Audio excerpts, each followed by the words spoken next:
አንድ አምላክ በሚሆን በስመ አብ ወወልድ ወመንፈስ ቅዱስ አሐዱ አምላክ አሜን።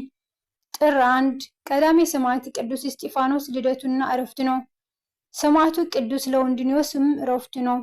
ሰማዕታት ቅዱስ ዲዮስቆሮስ፣ ቅዱስ ሰክላብዲዮስ እና የከበረ አባ ብኑዲያኖስ በሰማዕትነት አረፉ። ከእነርሱም ጋር ቁጥራቸው 8140 የሆኑ የአክሚም ሰማዕታት በዚች ዕለት ምስክርነታቸው በድል ፈጽመዋል። በረከታቸው ይደርብን። ሰማዕት ቅዱስ ለውንዲዮስ ሀገሩ ሶርያ ነው። በሃይማኖት በምግባሩ የተወደደና ከሃዲው ንጉሥ መክሲሚያኖስ ዜናውን ሰማ። ጭፍሮቹንም ልኮ ቅዱስ ለውንዲዮስ አስመጣውና እምነቱን ትቶ በንጉሱ አማልክቶች እንዲያምልክ እያግባባው ብዙ ሽልማት እንደሚሰጠው ቃል ገባለት። ቅዱስ ለውንዲዮስ ግን ሽልማቱን በመቃለል አማልክቶቹን ረገመበት። ያን ጊዜ ንጉሱ ተቆጥቶ ቅዱስ ለውንዲዮስ አሰቅሎ አሰቃየው። ጌታችንም ቅዱስ ለውንዲዮስን ምንም ጥፋት እንዳላገኘው አድርጎ ፈወሰው። ዳግመኛም ንጉሱ በብረት ዘንጎች አስደበደበው። ታላቅ በሆነ ድስት ውሃ አፍልተው ቅዱሱን በውስጡ ጨምረው ሰውነቱን አቃጠሉት። ነገር ግን ጌታችንና አምላካችን መድኃኒታችን ኢየሱስ ክርስቶስ ዳግመኛ ጤነኛ አድርጎ አነሳው። በመጨረሻም ንጉሱ ማሰቃየት ቢሰለቸው የቅዱስ ለውንዲዮስ ራስ በሰይፍ አስቆረጠውና የሰማዕትነት ፍጻሜ ሆነ። የክብር አክሊልንም ተቀዳጀ። ከቅዱሱም ሥጋ ብዙ አስገራሚ ተአምራት ተፈጽመው ታዩ። ገድሉና ሰማዕትነቱም በድፍን ሶርያ ተሰማ። በስሙም አብያተ ክርስቲያናት ገዳማት ተሰሩለት። ከገዳማቱም በአንዲቱ የከበረ የአንጾኪያው ሊቀ ጳጳሳት ቅዱስ ሳዊሮስ በሕፃንነቱ የተጠመቀባት ናት። የሰማዕቱ የቅዱስ ለውንዲዮስ ረድኤት በረከቱ ይደረበን፣ በጸሎት ይማረን፣ አሜን። የአክሚም ሰማዕታት። አክሚም በሚባል ሀገር ሹም የሆነ አንድ ባለጸጋ ነበር። ስሙም አልሲድማሊዮስ ይባላል። ስማቸው ዲዮስቆሮስ እና ከሰክላቢዮስ የሚባሉ ሁለት ልጆችን ወልዶ በጾም በጸሎት እግዚአብሔርን በመፍራት አሳደጋቸው። ከጊዜም በኋላ አባታቸው አልሲድማሊዮስ በሞት አረፈ። እነዚህም ሁለት ወንድማማቹን የምንኩስናን ነገር ሲመኙ የታዘዘ መልአክ ወደ እነርሱ መጥቶ ወደ ገዳማዊ አቡነ ሙሴ ገዳም እንዲሄዱ አዘዛቸው። እንደታዘዙም ሄደው ምንኮሳው በታላቅ ተጋድሎ በመኖር ታላላቅ ተአምራት እስከሚያደርጉ ድረስ ደረሱ። ከሃዲው ንጉሥ ዲዮቅልጥያኖስ የክብርን ጌታችንን ክዶ ጣዖት ማምለክ በጀመረ ጊዜ ለጣዖታት የማይሰግዱ ክርስቲያኖችን ሁሉ እንዲገደል መኮንኑን የእንዴናውን ጨካኝ ገዢ አርያኖስን አዘዘው። ጨካኙ አርያኖስም አክሚም ከተማ በደረሰ ጊዜ በመጀመሪያ አባ ብኑዲያኖስ ይዞ አስሮ አሰቃያቸው። ሊቀ መላእክት ቅዱስ ሚካኤልም ለቅዱሳኑ ለዲዮስቆሮስ እና ለሰክላቢዮስ ተገለጠላቸውና ወደ መኮንኑ ዘንድ ሄደው እንዲመሰክሩና ሰማዕት እንዲሆኑ ነገራቸው። እነርሱ በታኅሳስ 28 ቀን 24 መነኮሳት ሆነው ወደ ሰማዕትነት አደባባይ ሄደው አክሚም ከተማም እንደደረሱ በጌታችን የልደት ቀን ብዙ ክርስቲያኖችን ከነቤተሰቦቻቸው በቤተ ክርስቲያን ውስጥ ሆነው ለምስክርነት ተዘጋጅተው አገኟቸው። አባ ብኑዲያኖስም ሊቀድስ ገብቶ እየቀደሰ ሳለ ጌታችንን በመሰዊያው ላይ ተቀምጦ መላእክት በዙሪያው ከበውት እያመሰገኑት ሰማዕታቱ ተመለከቱ። ጌታችንም ቁርባኑን እያነሳ በካህኑ እጅ ላይ በማድረግ የተሰበሰቡትን ሲያቆርባቸው ቅዱሳን በግልጽ ተመለከቱ። በዚያም ጊዜ መኮንኑ አርያኖስ ፈጥኖ ደረሰና በቤተ ክርስቲያን የነበሩትንና የሀገር አለቆች ነበሩትን ብህዋፋ እና ውኒን የሚባሉትን አንገታቸውን ቆረጠ። ቀጥሎም ዲያቆናትን፣ መዘምራንን፣ አገልጋዮችን ሁሉ ደማቸው ከቤተ ክርስቲያን ደጃፍ ወጥቶ 20 ክንድ ያህል እስኪጎርፍ ድረስ ሴቶችንና ሕፃናትን ጭምር ምንም ሳያስቀር አረዳቸው። ከዚህም በኋላ አርያኖስ የኤጲስቆጶሱን አባ ብኑድና ቅዱሳኑን ዲዮስቆሮስንና ሰክላቢዮስ ወስዶ ለጣዖታቱ ይሰግዱ ዘንድ አዘዛቸው። አርያኖስም ቅዱሳኑ ጌታችንን በማመን መጽናታቸውን አይቶ አጥንቶታቸው እስኪለያዩ ድረስ አስደበደባቸው። ሊቀ መላእክት ቅዱስ ሚካኤል መጥቶ አዳናቸው። የአርያኖስ ጭፍሮች የሆነ ከታላላቆቹ ውስጥ ስማቸው ከሪዮንና ፊልሞና ከሌሎች 40 ጭፍሮች ጋር ይህንን ተአምር ባዩ ጊዜ በጌታችን አምነው መሰከሩ። እነሱም ታኅሳስ 30 ቀን እሳት ጨምሯቸዋን የሰማዕትነትን አክሊል ተቀዳጁ። በዚያ ከተሰበሰቡበት ሰዎች ውስጥ የሚያስገድዳቸው ሳይኖር በፈቃዳቸው የጌታችንን ክብር እየመሰከሩ ዘለው ከእሳቱ ውስጥ እየገቡ ሰማዕትነታቸውን በድል ፈጸሙ። ቅዱሳኑ ዲዮስቆሮስና ሰክላቢዮስም ታስረው ሳሉ መልአኩ ቅዱስ ሚካኤል ተገለጠላቸውና ምስክርነታቸው እንዲፈጽሙ ነገራቸው። በነጋታውም ጨካኙና ከሃዲው ለጣዖቱ እንዲሰግዱ ግድ ሲላቸው እምቢ ቢሉ የቅዱስ ዲዮስቆሮስን ሁለቱን ዓይኖች አስወለቃቸው። ነገር ግን ቅዱስ የወለቁ ዓይኖቹን ከመሬት ላይ አንስቶ ወደ ቦታቸው መለሳቸው። ሉኪዮስ የተባለው መኮንንም ይህን አይቶ በጌታችን አመነና ከሰራዊቱ ጋር ወደ እሳት ተጥሎ በሰማዕትነት አረፈ። አርያኖስም እነ ዲዮስቆሮስና ሰክላቢዮስ አንገታቸውን በሰይፍ ይቆርጡ ዘንድ አዘዘ። ጌታችንም ከቅዱሳኑ ተገለጠላቸውና ታላቅ ቃል ኪዳን ገባላቸው። ከዚህም በኋላ የቅዱስ ዲዮስቆሮስን አንገቱን ቆረጡት። ሰክላቢዮስ ግን ከወገቡ ላይ ቆረጡት። 14ቱን መነኮሳትን ከቁመታቸውን ሰነጠቋቸው። የሁሉም ሰማዕትነታቸው ጥር 1 ቀን ተፈጸመ። በአክሚም ከተማ ሰማዕት የሆኑትም በአጠቃላይ ቁጥራቸው 8140 ሆነ። የሰማዕታቱ ረድኤት በረከት ይደርብን፣ በጸሎታቸው እግዚአብሔር ይማረን፣ አሜን። ጥር 1 በዚህ ዕለት ቀዳሜ ሰማዕት ቅዱስ እስጢፋኖስ ልደቱና ዕረፍቱ ነው። እስጢፋኖስ ማለት መደብ ማለት ሲሆን በግሪክ ቋንቋ አክሊል ማለት ነው። በግብሩ የቀን ሐሩር የሌሊት ቁር የማይለውጠው መብራት ማለት ነው። ትውልዱ ከነገደ ቢንያም ሲሆን አባቱ ስምዖን እናቱ ሐና ይባላሉ።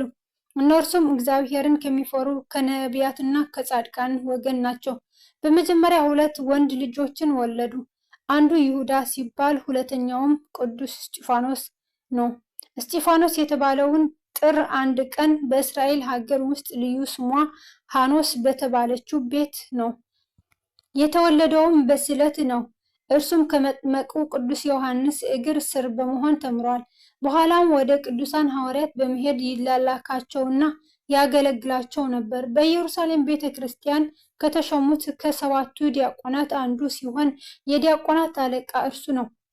የቅዱስ እስጢፋኖስ ወንጌልን በማስተማሩና ብዙዎችን ክርስቶስን ወደ ማመን ስለመለሳቸው ክፎች አይሁድ በጠላትነት ተነስተውበት ጥር 1 ቀን በ34 ዓመተ ምህረት ከጌታችን ቀጥሎ ከምዕመናን ወገን የመከራውን ገፈት ስለተቀበለ በድንጋይ ተወግሮ በሰማዕትነት ስላረፈ ቀዳሜ ሰማዕት ተሰኘ።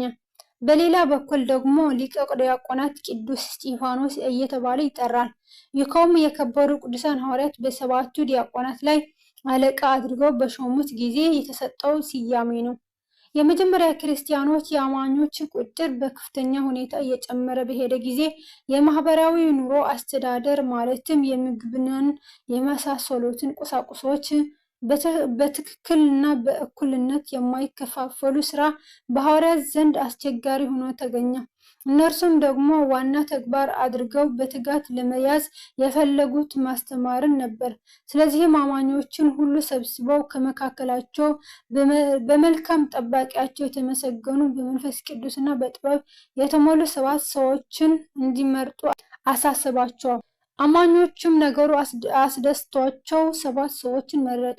እነርሱም ቅዱስ እስጢፋኖስ ዕረፍቱ 1 ጥር፣ ቅዱስ ጰሮቆሮስ ሰኔ 8፣ ቅዱስ ጢሞና ሚያዝያ 16፣ ቅዱስ ፊልጶስ ጥቅምት 14፣ ቅዱስ ጰርሜና መስከረም 1፣ ቅዱስ ኒቃሮስ እና 3 ጊዜ ሞተ የተነሳ ቅዱስ ኒቆላዎስ ሚያዝያ 15 ናቸው።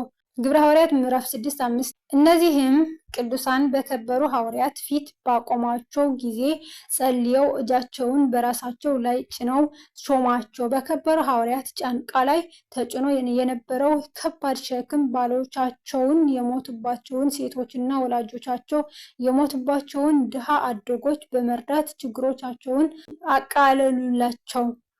በከበሩ ሐዋርያት ከተመረጡት 7 ዲያቆናት መካከል ሊቀ ዲያቆናት ተደርጎ የተመረጠው ቅዱስ እስጢፋኖስ ሲሆን ሌሎችም ዲያቆናት እስከ ሕይወታቸው ፍጻሜ ወንጌል በማስተማርና የመጀመሪያ ክርስቲያኖች በማስተዳደር በጽናት ተጋድለዋል። እነዚህም 7ቱ ዲያቆናት ከአባቶቻቸው ከከበሩ ሐዋርያት አይተው የእነርሱም መንፈስ ተቀብለው ያልተማሩ አሕዛብን ልቦናቸውን ለመስበር እና የእግዚአብሔርን ኃይልነት ተረድተው እንዲገነዘቡ በማሰብ ብዙ ድንቅ ተአምራትን ያደረጉ ነበር። ከነርሱም ውስጥ በዋነኝነት ቅዱስ እስጢፋኖስ በአሕዛብ ፊት ያደረጋቸው ተአምራት እጅግ ድንቅ ናቸው። ቅዱስ እስጢፋኖስ በአሕዛብ መካከል ቆሞ ሲያስተምር ከቆየ በኋላ አንድ አንደበቱ ዲዳ የሆነ ሰው አጠገቡ ቢመጣ በጆሮው የሕይወት እስትንፋስ እፍ ቢልበት መስማት የማይችለው መስማት ቻለ። በዚህም ጣዖት አምላኪው ናዖስ እና ተከታዮቹ ሁሉ ወደ ቅዱስ እስጢፋኖስ ተመለሱ። ጣዖት አምላኪው ናዖስ በድርጊቱ በጣም ከመናደዱ የተነሳ በአጠገቡ የቆመውን በሬ ጠንቋዩ ናዖስ በጆሮውን እፍ ብሎ ቢተነፍስበት በሬው በምትሃት ለሁለት ተሰንጥቆ በመሞቱ ወደ ቅዱስ እስጢፋኖስ የተመለሱት በናዖስ ምትሃታዊ ድርጊት በመሰባቸው እንደገና ወደ ናዖስ ተመለሱ። ቅዱስ እስጢፋኖስም በዚህ ጊዜ የአሕዛብ ልቦና ወላዋይ እንዳይሆንና እንዳይጠፉም በማሰብ ናዖስ እፍ ብሎ ለሁለት ሰንጥቆ የገደለውን በሬ መልሶ በሕይወት እንዲያስነሳው ናዖስን ጠየቀው። ነገር ግን ናዖስ ያንን ማድረግ አልቻለም። ከዚህም በኋላ ቅዱስ እስጢፋኖስ ናዖስ ዳግመኛ ሕይወት ዘርቶ ማስነሳት ካልቻለ እኔ ነገሩ ሐሰተኛ ነው ማለት ነው። እኔ ግን በእግዚአብሔር ኃይልና ድንቅ ስራ ይህን ለሁለት ተሰንጥቆ የሞተውን በሬ ዳግመኛ ሕይወት ዘርቶ እንዲነሳ አድርገዋለሁ በማለት ወደ እግዚአብሔር ከጸለየ በኋላ በሬውን አስነሳው። ይህንንም ታምር አድርጎ በማስተማር ልቦናቸው ወላውሎ ወደ ናዖስ የተመለሱትን አሕዛብ ገንዘቡ እንዲሆኑ በእግዚአብሔር ኃይልነት እንዲያምኑ አድርጓል። ናዖስ በአልሸነፈ ባይነትና በአጋንንት ረዳትነት ራሱን ወደ ላይ እንዲንሳፈፍ አድርጎ በአየር ላይ ቢወጣ ቅዱስ እስጢፋኖስ የእግዚአብሔርን ታምር በማሳየት በትዕግስት ጠብቆ በአጋንንት ረዳትነት ወደ ላይ የተነሳውን ናዖስ በትዕምርተ መስቀል ቢያማትብበት ይዘውት የነበሩት አጋንንት ሁሉ ለቀውት ሲበተኑ ናዖስም ምድር ደርሶ ተንኮታኩቶ በመውደቁ በጣዖት አምላኪነት የነበሩ ሁሉ ዳግም ወደ ቅዱስ እስጢፋኖስ ተመልሰዋል። የሰማዕታት መጀመሪያ የሆነው ቅዱስ እስጢፋኖስ በትምህርቱና በተአምራቱ ብዙዎችን ወደ ቀናች ሃይማኖት ስለመለሰ ክፉዎች አይሁድ ቀኑበትና የሐሰት ምስክር አዘጋጁበት። በእግዚአብሔርና በሙሴ ላይ የስድብን ቃል ሲናገር ሰምተነዋል ብለው በሐሰት ከሰሱትና በሸንጎአቸው አቆሙት። ቀዳሜ ሰማዕት ቅዱስ እስጢፋኖስም ከአብርሃም ጀምሮ እስከ ጌታችን ያለውን ሁሉ እየጠቀሰ የሃይማኖትን ነገር አስተማራቸው።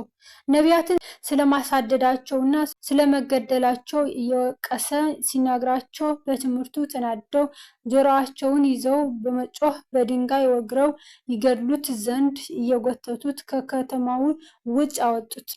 ቅዱስም በድንጋይ ወግረው ሲገድሉት ከጌታችን የተማረውን አባት ሆይ የሚያደርጉትን አያውቅምና ይህን ኃጢአት አትቁጠርባቸውም እያለ ስለ ገዳዮቹ ምሕረትን ይለምን ነበር። ሰማይም ተከፍቶ የእግዚአብሔርን ክብር ተመለከተ። ቅዱስ ጳውሎስ ይኸውም የቀደመው ሳውል ቅዱስ እስጢፋኖስን በድንጋይ ሲወግሩት የገዳዮቹን ልብስ ይጠብቅና ድንጋይ ያቀብል ነበር። የሰማዕትንም የእስጢፋኖስን ደም ባፈሰሱ ጊዜ ራሴ ደግሞ በአጠገባቸው ስቆም ተሰማምቼ የገዳዮችን ልብስ እጠብቅ ነበር አልሁ ብሎ ራሱ ቅዱስ ጳውሎስ መስክሯል። ግብረ ሐዋርያት 22:20 የቅዱስ እስጢፋኖስ መምህር የነበረው ምሁረ ኦሪት ገማልያልና ልጁ አቢብ በእስጢፋኖስ ትምህርትና የሞቱ ሰዎች የሰጡትን ምስክርነት አይተው ከአይሁድነት ተመልሰው በክርስቶስ አምነው ተጠምቀዋል። ስለ ሰማዕቱ ቅዱስ እስጢፋኖስ በመጽሐፍ ቅዱስ ላይ እንዲህ ተብሎ ነው የተጻፈው። እስጢፋኖስም ጸጋንና ኃይልን ተሞልቶ በሕዝቡ መካከል ድንቅና ታላቅ ምልክትን ያድርግ ነበር። የነፃ ወጪዎች ከተባላቸው ምኩራብም ከቀሬናና ከእስክንድሪያም ሰዎች ከኪልቅያና ከእስኪያ ከነበሩት አንዳንዶቹ ተነስተው እስጢፋኖስን ይከራከሩት ነበር። ይናገርበትም የነበረውም ጥበብና መንፈስ ይቃወሙ ዘንድ አልቻሉም። በዚያን ጊዜ በሙሴ ላይ በእግዚአብሔርም ላይ የስድብን ነገር ሲናገር ሰምተነዋል የሚሉ ሰዎችን አስነሱ። ቀርበውም ያዙት፣ ወደ ሸንጎም አመጡትና ይህ ሰው በዚህ በተቀደሰው ስፍራ በሕግም ላይ የስድብን ነገር ለመናገር አይተውም። ይህ የናዝሬቱ ኢየሱስ ክርስቶስ ይህን ስፍራ ያፍርሰዋል፣ ሙሴም ያስተላለፈልን ሥርዓት ይለውጣል ሲል ሰምተነዋልና የሚሉ የሐሰት ምስክሮችን አቆሙ። በሸንጎም የተቀመጡት ሁሉ ትኩር ብለው ሲመለከቱት እንደ መልአክ ፊት ሆኖ ፊቱን አዩት። የአይሁድ በቅዱስ እስጢፋኖስ ላይ ያቀረቡት የክሳቸው ምክንያት ጌታችንን ከከሰሱ ክስ ጋር በሁለት ነጥቦች ይመሳሰላል። የመጀመሪያው ክሳቸው የሙሴን ሕግ ሽሯል የሚል ነው። የሙሴን ሕግ በመሻር ኦሪት አትጠብቅም፣ አትመግብም፣ አታድንም፣ ሐዲስ ኪዳን ግን ተመግባለች ታድናለች ብለዋል ብለው ከሰሱት። ግብረ ሐዋርያት ምዕራፍ 6:13። ሁለተኛው ክሳቸው እግዚአብሔርንም ይሰድባል የሚል ነው። ግብረ ሐዋርያት ምዕራፍ 7:50። አይሁድም የቅዱስ እስጢፋኖስን የወንጌል ቃል ንግሮች በእግዚአብሔር የኦሪት የካህናት አለቃውም ቅዱስ እስጢፋኖስ ለተከሰሰበት መልስ ይሰጥ ዘንድ ሲጠይቀው እርሱ ግን ለተከሰሰበት መልስ ከመስጠት ይልቅ ከአብርሃም ጀምሮ እስከ ክርስቶስ ድረስ ያለውን የመጽሐፍ ቅዱስ ጽሑፍ በዝርዝር በሚገባ ተረከላቸው። ቅዱስ እስጢፋኖስም እንዲህ አላቸው፣ ከነቢያትስ አባቶቻችሁ ያላሳደዱት ማን ነው? የጻድቁንም መምጣት አስቀድሞ የተናገሩትን ገደሏቸው። በመላእክት ሥርዓት ሕግን ተቀብላችሁ ያልጠበቃችሁት እናንተም አሁን እርሱን አሳልፋችሁ ሰጣችሁ፣ ገደላችሁትም። ይህም በሰሙ ጊዜ በልባቸው በጣም ተቆጡ፣ ጥርሳቸውንም አፋጩበት። መንፈስ ቅዱስንም ተሞልቶ ወደ ሰማይ ትኩር ብሎ ሲመለከት የእግዚአብሔርን ክብር ኢየሱስ ክርስቶስም በእግዚአብሔር ቀኝ ቆሞ አየውና፣ እነሆ ሰማያት ተከፍተው የሰው ልጅ በእግዚአብሔር ቀኝ ቆሞ አየሁ አለ። በታላቅ ድምፅም እየጮኹ ጆሮአቸውን ደፈኑ፣ በአንድ ልብ ሆነው ወደ እርሱ ሮጡ። ከከተማም ወደ ውጭ አውጥተው ወገሩት። ምስክሮቹም ልብሳቸውን ሳውል በሚሉት በአንድ ጎበዝ እግር አጠገብ አኖሩ። እስጢፋኖስንም ጌታ ኢየሱስ ክርስቶስ ሆይ ነፍሴን ተቀበል ብሎ ሲጠራ ይወግሩት ነበር። ተንበርክኮም ጌታ ሆይ ይህን ኃጢአት አትቁጠርባቸው ብሎ በታላቅ ድምፅ ጮኸ። ይህንም ብሎ አንቀላፋ። ሳውልንም በእርሱ መገደል ተሰማምቶ ነበር። ቅዱስ እስጢፋኖስ ስለ ንጽሕናው፣ ስለ ድንግልናው፣ ስለ ሰማዕትነቱን፣ ስለ ተጋድሎውና ስለ ስብከቱ፣ ስለ ተአምራቱ 3 አክሊላት ተቀዳጅተዋል። ቅዱስ እስጢፋኖስ አምላኩን ክርስቶስ በብዙ ነገር መስለዋል። በመጨረሻዋ የመሞቻው ሰዓት ላይ እንኳን ሆኖ አምላኩን አብነት አድርጎ ተገኝቷል። ጌታችን ነፍሴን ተቀበላት እንዳለ ሁሉ ቅዱስ እስጢፋኖስም አቤቱ ጌታ ሆይ ነፍሴን ተቀበላት ብሏል። ጌታችን አባታችን ሆይ የሚያደርጉትን አያውቅምና ይቅር በላቸው እንዳለ እስጢፋኖስም ጌታ ሆይ ይህን ኃጢአት አትቁጠርባቸው የሚያደርጉትን አያውቅምና በማለት ለገዳዮቹ ምሕረትን ለምኗል። በጌታችን ጸሎት እነ ፈያታዊ ዘየማንን ጨምሮ እልፍ ነፍሳት ወደ ንስሐ ተመልሰው ገነት መንግስተ ሰማያትን እንደወረሱ ሁሉ በቅዱስ እስጢፋኖስም ጸሎት ብዙ ነፍሳት ድነው ገነት መንግስተ ሰማያትን ወርሰዋል። የጌታችን ቅዱስ መስቀል እልፍ ሙታንን ያስነሳ ድውያንን ይፈውስ እንደነበረ ሁሉ የቅዱስ እስጢፋኖስም አጽም ሙታንን ያስነሳል፣ ድውያንን ይፈውስ ነበር። ቅዱስ እስጢፋኖስ የተወገረበት ድንጋይ 7 አብያተ ክርስቲያናትን ታንጸውበታል። የቅዱስ እስጢፋኖስ ልደቱና ዕረፍቱ ጥር 1 ቀን ነው። ምዕመናንም ስጋውን ወስደው በክብር ቀበሩት። ጥቅምት 17 እየተሾመበት ነው። መስከረም 15 ቀን ፍልሰተ ስጋው ነው። የቅዱስ እስጢፋኖስ ቅዱስ አጽሙ ሙትን ያነሳ ድውይን የፈወሰ ነበር። አይሁድ በቅናት ተነስተው እንደ ጌታችን ቅዱስ መስቀል የቅዱስ እስጢፋኖስን አጽም አድቀው በመቆፈር ቀብረው በላዩም ቆሻሻ በመጣል ለ300 ዓመት ያህል ተቀብሮ ኖረ። በመጨረሻ በፈቃደ እግዚአብሔር እንደ ቅዱስ መስቀሉ ተቆፍሮ በመውጣት መስከረም 15 ቀን ቅዱስ አጽሙ ወጥቶ በክብር በስሙ በታነጸው ቤተክርስቲያን በክብር ተቀምጠዋል። ይህም የሆነው እንዲህ ነው። ሰማዕቱ ቅዱስ እስጢፋኖስ ካረፈ ከ3 ዓመት በላይ በሆነ ጊዜ ጻድቁ ንጉሥ ቆስጠንጢኖስ ሲነግስና ሃይማኖትን በመላው ዓለም አቀና።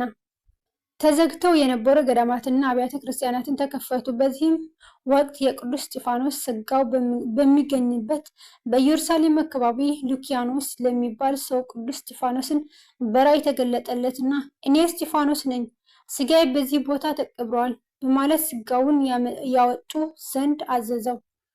ሉኪያኖስም ለኢየሩሳሌም ኤጲስቆጶስ ሄዶ ነገረውና ወደ ቦታው ሄደው ሲቆፍሩ ታላቅ ንውጽውጽታ ሆነና ሳጥኑ ተገኘ። ከሳጥኑ እጅግ ደስ የሚል መዓዛ ወጣ። በዚያ ቦታም ቅዱሳን መላእክት ሲያመሰግኑ ተሰሙ። ኤጲስቆጶሳቱንና ካህናቱም የቅዱስ እስጢፋኖስን ስጋ በክብር በታላቅ ዝማሬ ወስደው አስቀመጡት። ከዚህም በኋላ እንዲህ ሆነ። በኢየሩሳሌም የሚኖር የቁስጥንጥንያ ተወላጅ የሆነ ስሙ እለእስክንድሮስ የሚባል ሰው ነበር። እርሱም ለቅዱስ እስጢፋኖስ ውብ የሆነች ቤተ ክርስቲያን ሰርቶለት ስጋውን አፍልሰው በዚያ በክብር አኖሩት።